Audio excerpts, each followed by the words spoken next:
Seeing Through the Words, a Sōtō Zen look into the Heart Sutra by the Backyard Buddhist.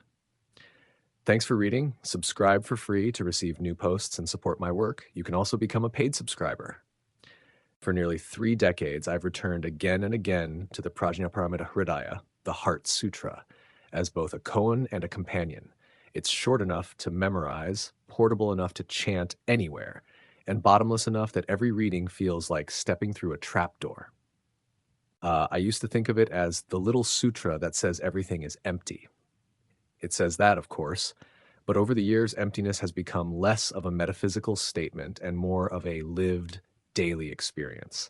And only recently have the opening stanzas begun to clarify themselves in a way that isn't merely intellectual. From a Sōtō Zen viewpoint, the Heart Sutra isn't a riddle to be solved, but a mirror held up to our practice. Its phrases become true not because we understand them, but because we enact them.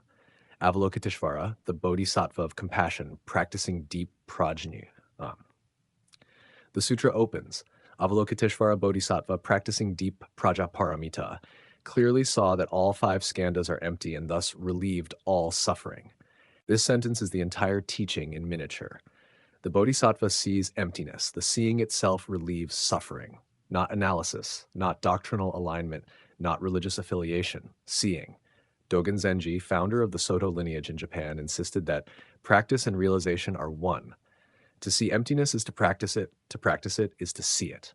Avalokiteshvara is not a mythological being we admire at a distance, but a metaphor for how awareness matures when compassion becomes our mode of perception. The sutra does not say Avalokiteshvara understood that the skandhas are empty. It says he saw it. There is no gap between object and understanding. Matsuoka Roshi emphasized this again and again. Zen is not about thinking about Buddhism, but realizing your original mind. The Heart Sutra begins with the doing of prajna, wisdom in action, not with philosophical claims. The 5 skandhas, not the enemy, not the self. The 5 heaps, form, sensation, perception, mental formations, and consciousness, are usually described in early Buddhism as the building blocks of what we call a self. The Heart Sutra says, look closely and you'll find no enduring substance in any of them. But the teaching is not that they don't exist. They exist shimmering, transiently, dependently. They exist the way a rainbow exists, undeniably present but ungraspable. When I first encountered the Heart Sutra, I believed empty meant illusory, as if the skandhas were a trick to be escaped. But Sōtō Zen, especially as filtered through Dōgen, offers a different flavor. As Dōgen writes in Genjo Koan, to study the self is to forget the self.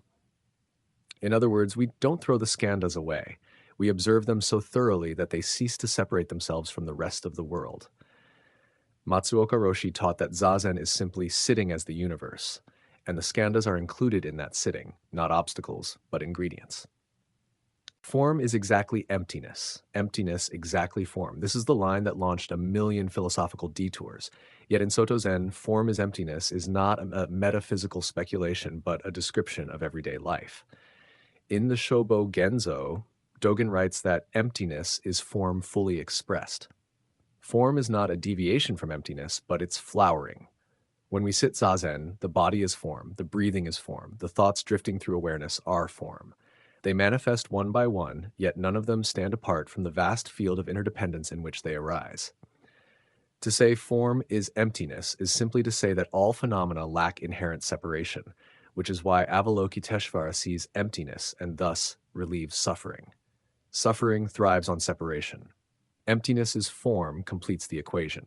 Emptiness is not annihilation. It isn't a void we fall into when we meditate long enough. Rather, it's what makes change, compassion, and relationship possible. The Sōtō interpretation avoids the extremes, neither reifying emptiness nor dismissing form. No eyes, no ears, no nose, no attainment. The negations that follow, eyes, ears, nose, tongue, body, mind, no suffering, no origin, no cessation, no path, no wisdom, no attainment, can feel like the sutra is throwing dynamite at every list in Buddhist doctrine. But again, this is not nihilism. This is the Heart Sutra, clearing away the scaffolding so the practitioner stops clinging even to the teachings designed to free them.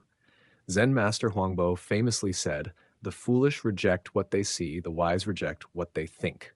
The sutra is performing that rejection for us, not as a dismissal, but as liberation from clinging to conceptual frameworks.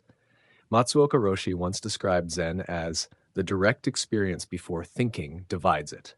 In this sense, the Heart Sutra is mapping the terrain of pre-conceptual reality, not denying the senses, but pointing out that the senses don't confer a solid, independent world the way we imagine.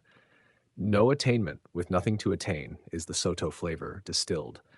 Zazen is not undertaken to gain enlightenment. Enlightenment is the activity of zazen itself. Because there is no attainment, the bodhisattva relies on prajña. This is the subtle twist. The bodhisattva is grounded not in doctrine, not in realization, not in spiritual price tags, but in prajña, the intuitive, immediate knowing that arises when self-conscious grasping dissolves. The sutra says, with no hindrance in the mind, no hindrance, therefore no fear. Fear depends on an isolated self. When the self becomes porous, seen through, not eliminated, the world becomes less threatening, less adversarial, less something to conquer or endure. Contemporary Sōtō teachers often call this radical okayness, not passivity, but resting in the nature of things as they are. Gate paragat, the great going beyond the famous mantra, gate paragate, parasamgate, bodhisva, is sometimes translated as gone beyond, gone completely beyond. Awakening, hail. It's not a spell, it's a direction, a trajectory. Each gone is not an achievement, but a release. Each release opens something more spacious. Dōgen would say we go beyond, not by escaping this moment, but by entering it more completely. Beyond is right here, recognized without adornment. Matsuoka Roshi described the mantra as the sound of letting go. And in a way, the whole sutra is just the unfolding of that letting go process, phrase by phrase. Conclusion, seeing through, not thinking about. After 30 years of studying the Heart Sutra, what feels newly clear is how little it asks of us conceptually. We can read it as philosophy, but its power is experiential. It's a mirror for zazen. It's a description of the mind before we split it into me and everything else. The Heart Sutra is short, but it's not small. It contains the whole of the Buddha way compressed like a seed.